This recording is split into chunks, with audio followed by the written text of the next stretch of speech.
morning. Thank you. Thank you. Thank you. Thank you very much for that very warm welcome to this great city. It's been a privilege for me to meet with President Komorowski, Prime Minister Tusk, Foreign Minister Sikorsky, and former President Walesa. It's an honor to be in this place also. This is a nation with an extraordinary heritage that's crafting a remarkable future. At a time of widespread economic slowdown and stagnation, your economy last year outperformed all the other nations of Europe. Quite an accomplishment. I began this trip in Great Britain and ended it here in Poland, the two bookends of NATO, history's greatest military alliance that has kept the peace for over half a century. While I was at 10 Downing Street, I thought back to the days of Winston Churchill, the man who first spoke of the Iron Curtain that had descended across Europe. What an honor to stand in Poland among the men and women who helped lift that curtain. After that stay in England, I visited the State of Israel, a friend of your country and mine. It's been a trip to three places far apart on the map. But for an American, you can't get much closer to the ideals and convictions of my own country than you can in these places. Our nations belong to the great fellowship of democracies. We speak the same language of freedom and justice. We uphold the right of every person to live at peace. I believe it's critical to stand by those who have stood by America. Solidarity was a great movement that freed a nation, and it's with solidarity that America and Poland face the future. Yesterday I saw the memorial at Westerplatte and the gate at the Gdansk shipyard. In both places, Polish citizens stood with courage and determination against daunting odds. And today, on the eve of the 68th anniversary of this city's uprising against the Nazis, I will pay tribute at the monument to that historic struggle. Over 200,000 Poles were killed in those weeks, and this city was nearly destroyed. But your enduring spirit, that survived. Free men and women everywhere, whether they've been here or not, already know this about Poland.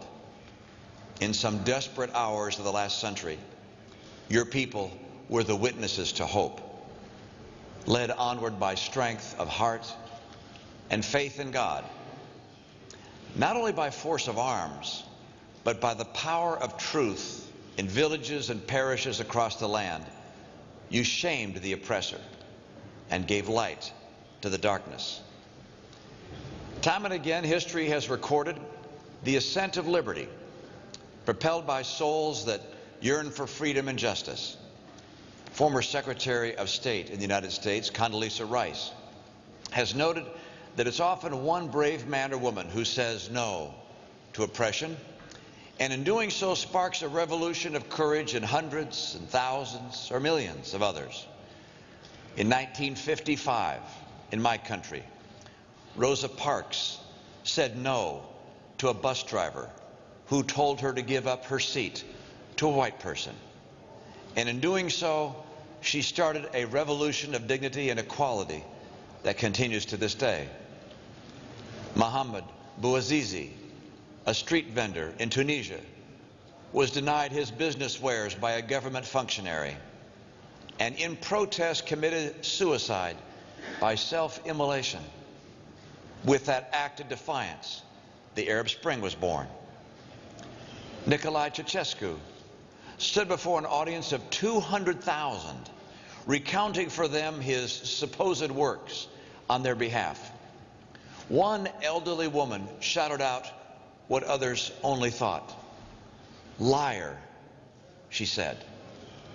Others echoed her, first hundreds, then thousands, then tens of thousands. And with the fall of Ceausescu days later, the entire nation had awakened and the people were freed. And here in Poland, in 1979, a son of Poland, Pope John Paul II, spoke words that would bring down an empire and bring freedom to millions who lived in bondage. Be not afraid. Those words changed the world. I and my fellow Americans are inspired by the path of freedom tread by the people of Poland. Long before modern times, of course, the Polish and American people were hardly strangers. The name Pulaski is honored this day in America, and so is the memory of other Poles who joined in our fight for our nation's independence. 2 years after our young republic gave the New World its first freely adopted written constitution, Poland did the same for the Old World, with a preamble that called liberty dearer than life. At every turn in our history, through wars and crises, through every change in the geopolitical map, we have met as friends and allies. That was true in America's Revolutionary War. It was true in the dark days of the Second World War. And it has been true in Iraq and Afghanistan. There's never been a moment when our peoples felt anything but mutual respect and goodwill, and that's not common in history. Americans watched with astonishment and admiration as an electrician led a peaceful protest against a brutal and oppressive regime. It has to be understood, President Walesa has recently said, that the Solidarity Movement philosophy was very simple. When you can't lift a weight, you ask someone else for help and to lift it with you. Of course, among the millions of Poles who said yes, there was one who has a unique and special place in our hearts, Pope John Paul II. When he first appeared on the balcony above St. Peter's Square, a correspondent on the scene wrote to his editor with a first impression. "This is not just a pope from Poland," he said. "This is a pope from Galilee." In 1979, Pope John Paul II celebrated Mass with you in a square not far from here. He reminded the world that there would be no justice in Europe without an independent Poland. And he reminded the Polish people, long deprived of that independence, from where they drew their source of strength. While he was greeting a crowd along a fence, he met a little girl. He paused and asked her, "Where is Poland?" The little girl, caught off guard, couldn't answer him. She laughed nervously until the great Pope put his hand over her heart and said, "Poland is here." John Paul II understood that a nation is not a flag or a plot of land. It is a people, a community of values, and the highest value Poland honors to the world's great fortune is man's innate desire to be free. Unfortunately, there are parts of the world today where the desire to be free is met with brutal oppression. Just to the east of here, the people of Belarus suffer under the oppressive weight of dictatorship. The Arab world is undergoing an historic upheaval, one that holds promise, but also risk and uncertainty. Syria has killed thousands.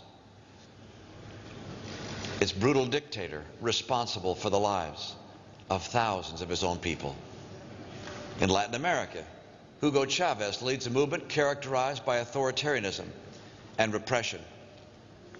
Nations in Africa are fighting now to resist the threat of radical violent jihadism. And in Russia, once promising advances toward a free and open society have faltered. In a turbulent world, Poland stands as an example and a defender of freedom.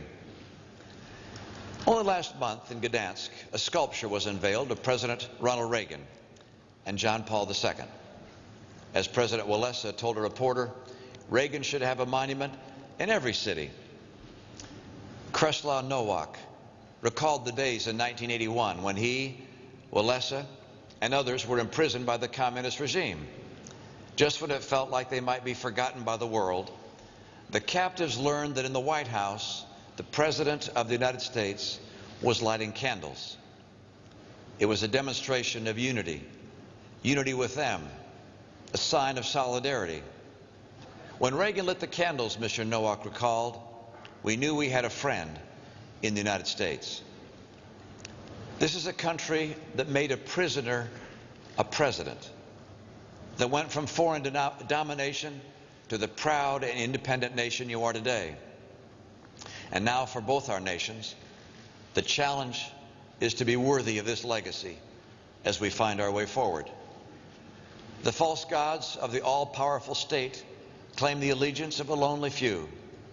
It is for us, in this generation and beyond, to show all the world what free people and free economies can achieve for the good of all. Perhaps because here in Poland, centralized control is no distant memory, you brought a special determination to securing a free and prosperous economy. When the Soviet Empire breathed its last, Poland's economy was in a state of crisis. When economists analyzed it from abroad, one heard talk of the prospect of starvation in major cities. But from the depths of those dark times, this nation's steady rise is a shining example of the prosperity that economic opportunity can bring. Your nation has moved from a state monopoly over the economy with price controls and severe trade restrictions to a culture of entrepreneurship, greater fiscal responsibility, and international trade. And as a result, your economy has experienced positive growth in each of the last 20 years. In that time, you have doubled the size of your economy. The private sector has gone from a mere 15% of the economy to 65% today. And while other nations fell into recession in recent years, you've weathered the storm and continued to grow and flourish. When economists speak of Poland today, it's not to lament chronic problems, but to describe how this nation empowered the individual, lifted the heavy hand of government, and became the fastest growing economy in all of Europe. Yesterday, one of your leaders shared with me an economic truth that's been lost in much of the world. He said this: it is simple. You don't borrow what you can't pay back. The world should pay close attention to the transformation of Poland's economy. A march toward economic liberty and smaller government has meant a march toward higher living standards, a strong military that defends liberty at home and abroad, and an important and growing role on the international stage. Rather than heeding the false promise of a government-dominated economy, Poland sought to stimulate innovation, attract investment, expand trade, and live within its means. Your success today is a reminder that the principles of free enterprise can propel an economy and transform a society. It's such a time of difficulty and doubt throughout Europe. Poland's economic transformation over these past 20 years is a fitting turn in the story of your country. In the 1980s, when other nations doubted that political tyranny could ever be faced down or overcome, the answer was, look to Poland. And today, as some wonder about the way forward out of economic recession and fiscal crisis, the answer once again is, look to Poland. It's not surprising that a people who waited so long and endured so much for the sake of liberty are today enjoying liberty to the fullest. Poland has no greater friend and ally than the people of the United States of America. You helped us win our independence. Your bravery inspired the Allies in the Second World War. You helped bring down the Iron Curtain, and your soldiers fought side by side with ours in Iraq and Afghanistan. We have fought together. We have died together. We share a common cause, tested by time, inseparable by foe. In times of trouble and in times of peace, we march together. God bless you. God bless America. And God bless the great nation of Poland. Thank you so much. Thank you.